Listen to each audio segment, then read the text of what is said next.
Elisabeth Bathory, the infamous Blood Countess of Hungary, was the kind of aristocrat born not into privilege, but into a dynasty so ancient, so ruthless, and so convinced of its divine superiority that morality for them was a fashion accessory, optional, and easily removed. Born in 1560 in the fortress world of Transylvania, Elisabeth entered life surrounded by nobles who believed God had made them shepherds and everyone else livestock, a worldview reinforced by a family tree so tangled with noble marriages that the Bathorys practically formed their own genetic species, known for military brilliance, political cunning, and a casual attitude toward violence that modern psychologists would call deeply alarming. Elisabeth grew up in this glittering darkness, educated to a degree unusual for women of her era. She spoke Hungarian, German, Latin, and Slovak, studied arithmetic, philosophy, etiquette, estate management, and herbal medicine. But more importantly, she learned the unwritten laws of power, that peasants existed to serve, nobles existed to rule, and consequences were things that happened to people without the right surname. Her childhood was dotted with unsettling rumors, epileptic fits, violent outbursts, unexpected cruelty toward servants.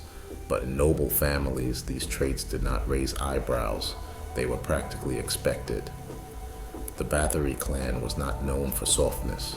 Her uncle practiced alchemy and occult rituals.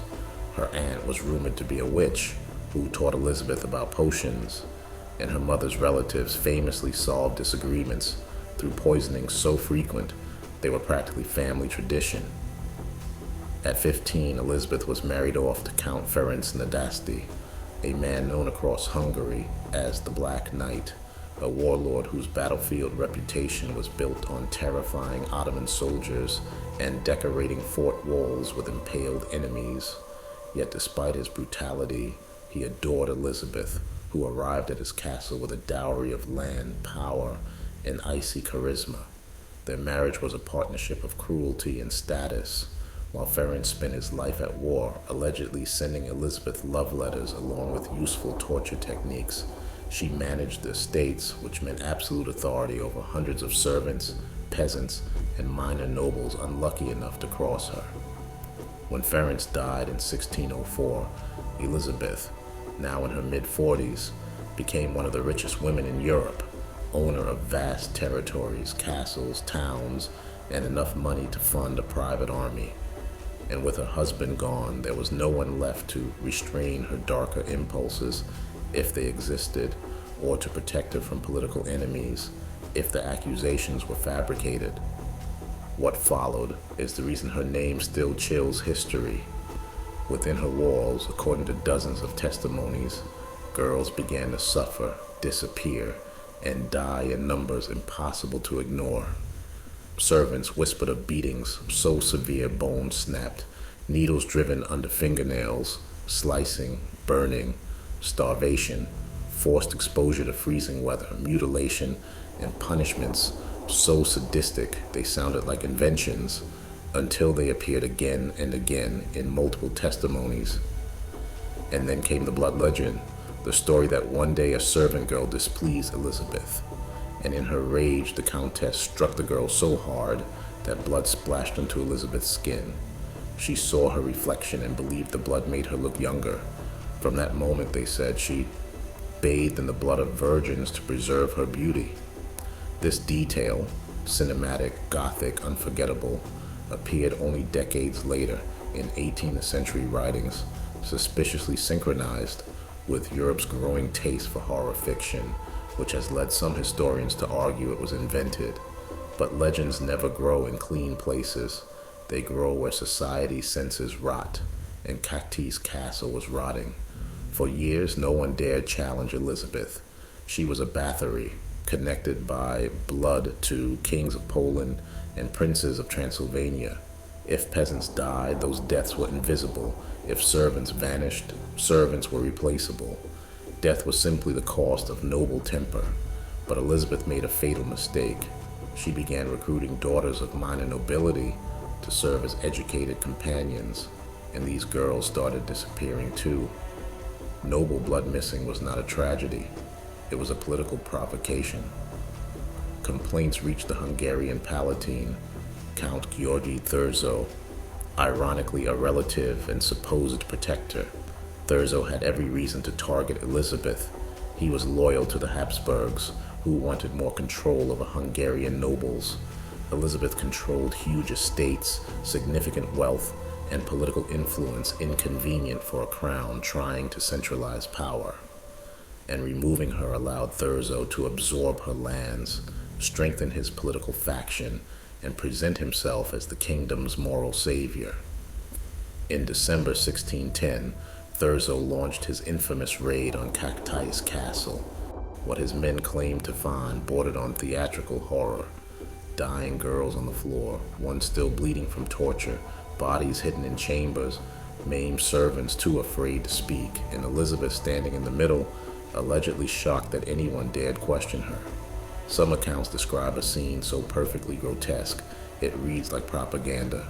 A girl being slaughtered at the exact moment the door opened, as if the universe staged a tableau for the Palatine. It is hard to know what was real, because the records were written by Elisabeth's political enemies. Elisabeth was placed under arrest, but even then nobles treated her with caution. Instead of a dungeon, she was confined to her castle rooms, the doors allegedly bricked up, with only a small window left for food. 3 of her closest servants, Dorothea, Ilona, and Janos, were tortured and executed after confessing everything the court wanted to hear. They named numbers: 36, 50, 80, 650. One servant claimed Elisabeth kept a diary listing every victim, yet no such diary was ever produced.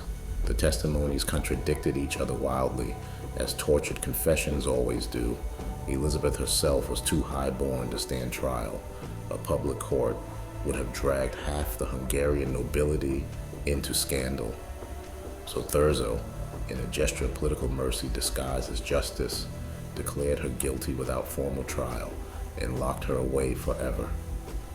She spent her remaining 4 years in semi-silence, writing letters insisting on her innocence, complaining about the cold, and living in a prison built not of stone, but of reputation. She died in 1614, alone, hated, legendary. And that is where the real debate begins. Was Elisabeth Bathory a sadist who murdered dozens or hundreds of girls in acts of psychopathic cruelty? Or was she the perfect scapegoat, a powerful, wealthy, politically inconvenient noblewoman targeted by the Habsburg crown and rivals eager to seize her lands and erase her influence? Modern historians are torn. Some point to the testimonies and patterns of death around her estates. Others note that in early modern Europe, accusations of witchcraft, vampirism, or monstrous cruelty were common political weapons against wealthy, independent women. The Bathory family opposed Habsburg power. Elisabeth was widowed, childless in terms of male heirs, and vulnerable. Her properties were valuable. Her political neutrality was suspicious, and eliminating her strengthened Thurzo and the king. The bloodbath myth, first recorded more than a century later, almost certainly grew from cultural anxiety about aging women who refused to surrender power, a trope as old as folklore. Yet even if half the stories were inventions, something dark clearly unfolded in her castle. Too many girls vanished. Too many witnesses described brutality. Too many noble families complained. Too many servants, even those not tortured, spoke of punishments far beyond normal discipline. What terrifies most historians today is not certainty, but ambiguity. Elisabeth Bathory sits at the intersection of fact and myth, cruelty and propaganda, misogyny and fear, truth and legend. She embodies everything dangerous about aristocratic, unchecked power, the ability to commit atrocities behind castle walls without consequence, the ability of nobles to bury crimes with influence, the ability of the political elite to fabricate accusations when convenient, and the medieval truth that justice was never blind. It simply belonged to whoever held a larger army. In her death, Elisabeth became a symbol not of evil, but of the darkness created when power, gender, and politics collide. She was remembered as the monster who bathed in blood, perhaps invented, perhaps exaggerated, because history needed a villain dramatic enough to explain why a noblewoman had to be destroyed.